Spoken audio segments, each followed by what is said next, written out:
한국 방위산업의 질주가 거셉니다. 올해 170억 달러 규모의 역대 최고 수출 수주액을 기록한 한국 방위산업은 동남아, 유럽 등 해외 진출을 더욱 확대하고 있죠. 한국 방산업계의 성과는 대외적 환경 영향이 큰데요.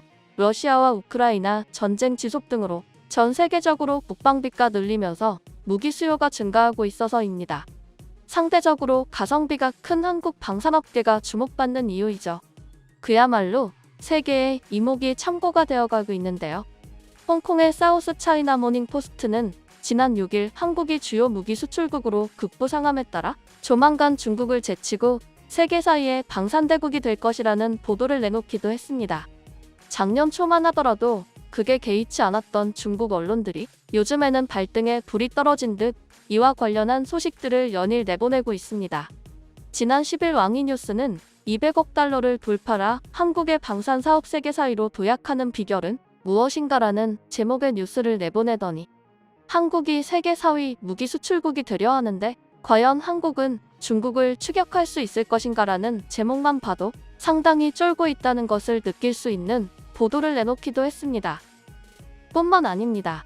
과거에는 1년에 고작 한두 번 한국의 무기와 관련된 소식을 전하던 중국의 CCTV는 최근 9월, 10월 연달아 한국의 무기 수출과 관련해 여러 군사 전문가들을 초청해 우리나라의 각종 무기 및 판매 방법에 대해 분석하는 모습을 보였는데 이는 그만큼 중국이 현재 한국에게 바짝 쫓기고 있다는 것을 그대로 보여주는 것이 아닌가 하는 생각이 듭니다.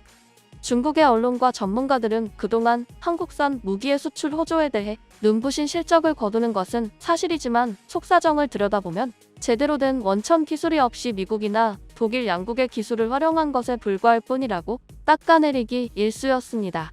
예전부터 CCTV의 군사 관련 프로그램들은 한국이 수출하는 무기 장비 대다수는 외국의 성숙한 기술을 빌려간 것이며 그 예로 B-50 고등 운영기는 미국 로키드 마틴이 설계를 맡았고 엔진 등 핵심 설비도 미국에서 왔으며 게이트 후프 전차 변속기는 독일 기술이라고 전하는 등 기술력 대부분을 해외에 의존한다는 논조로 중심으로 평가해왔습니다. 하지만 무기 기술의 집대성인 전투기를 국내 기술로 개발하자 지난 10월 12일 이러한 평가에도 변화의 조짐이 나타났습니다. 한국에서는 장점을 보고 우리도 어떻게 하면 난입할까 생각 좀 하자. 한국산 무기가 서방으로 팔려나간다는 것은 한국 무기에서 배울 점이 있다는 것을 뜻하지. 강국이 말하는 문자라는 것은 중국어 발음 기호를 한국어로 옮긴 것에 불과해 한글이 유연성이 있다. 그런데 왜 이름을 아직도 한자로 쓰나요? 한국이 최근 무섭게 발전하긴 하지. 인구도 얼마 되지 않는 나라에서 저런 무기를 만들어내는 것 보면 배울 점이 분명히 있단 말이야. 등의 반응을 보였습니다. 중국뿐만 아니라 미국 방산업계도 바짝 긴장하고 있습니다. 한국이 폴란드와 유럽 국가들과 대규모 무기 수출 계약을 따내고 있어서죠. 특히 신속한 무기 인도에 주목하고 있습니다. 한국은 계약뿐만 아니라 생산까지 받쳐주기 때문이죠. 미국 정치 전문 매체 폴리티코는 한국이 폴란드와 계약한 무기들이 기간 안에 인도되면 다른 유럽 국가들도 한국을 찾게 될 것이라며 한국이 세계 무기 시장 점유율을 높이려 하면서 미국 방산업계가 초조해하고 있다고 전했죠. 실제 한국 방산업계의 연내 추가 수주 가능성도 큽니다. 그런데 현재 한국의 이런 대규모 무기 수출로 불안에 떠는 나라가 하나 더 있습니다. 바로 러시아인데요. 블라디미르 푸틴 러시아 대통령이 폴란드가 우크라이나 일부를 삼키려 한다는 근거 없는 비판을 이어가고 있습니다. 푸틴의 발언은 한국 무기 수입과도 관련이 있어 관심을 모으고 있는데요. 로이터 통신에 따르면 푸틴 대통령은 이날 모스크바 붉은 광장에서 열린 한 행사에 참석해 북대서양 조약 기구 회원국인 폴란드가 동쪽으로 국경을 접한 우크라이나 일부를 집어삼키려는 꿈을 버리지 않았다고 밝혔습니다.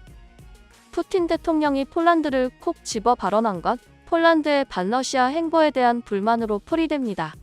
폴란드는 지난 2월 러시아의 침공이 시작된 이후 탱크, 전차, 정찰 드론 등을 지원하는가 하며 피난민 등을 적극 수용하는 등 우크라이나를 다방면으로 돕고 있는데요. 또 러시아의 우크라이나 침공 이후 한국 방산업체에 대규모 무기를 주문하는 등 안보 태세도 강화하고 있습니다. 푸틴의 우크라이나 침공은 폴란드에게 엄청난 위협으로 다가왔습니다. 우크라이나와 국경을 접하고 있기도 하고 역사적으로 폴란드는 전쟁이 났을 때 피해를 봤던 국가이기도 하기 때문입니다. 이러한 두려움 때문인지 현재 폴란드에서는 시민들이 자발적으로 러시아의 침공에 대비한 1일 군사훈련을 받고 있습니다. 훈련장에서는 18에서 64세 민간인을 대상으로 하루 동안 총과 수류탄 등 무기 사용법, 방독면 착용법, 나침반을 이용해 길을 찾는 법 등 기초적인 군사훈련을 하는 것이죠.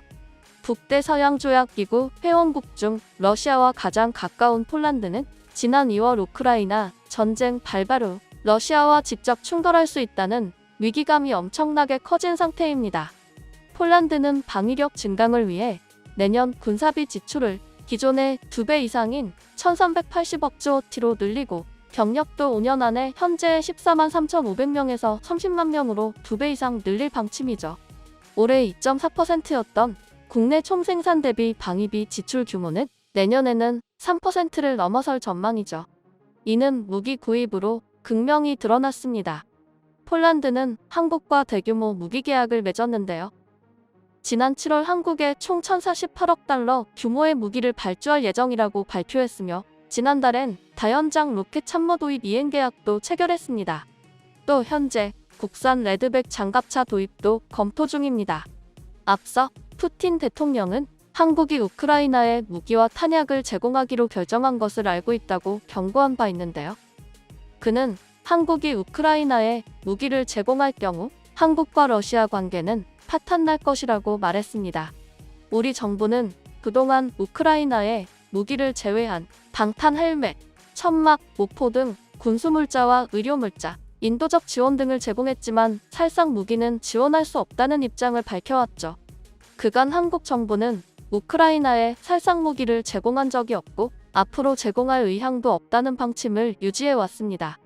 외교부는 푸틴 대통령의 경고와 관련해 살상 무기는 지원할 수 없다는 우리 정부 입장에 변화는 없다고 밝혔는데요.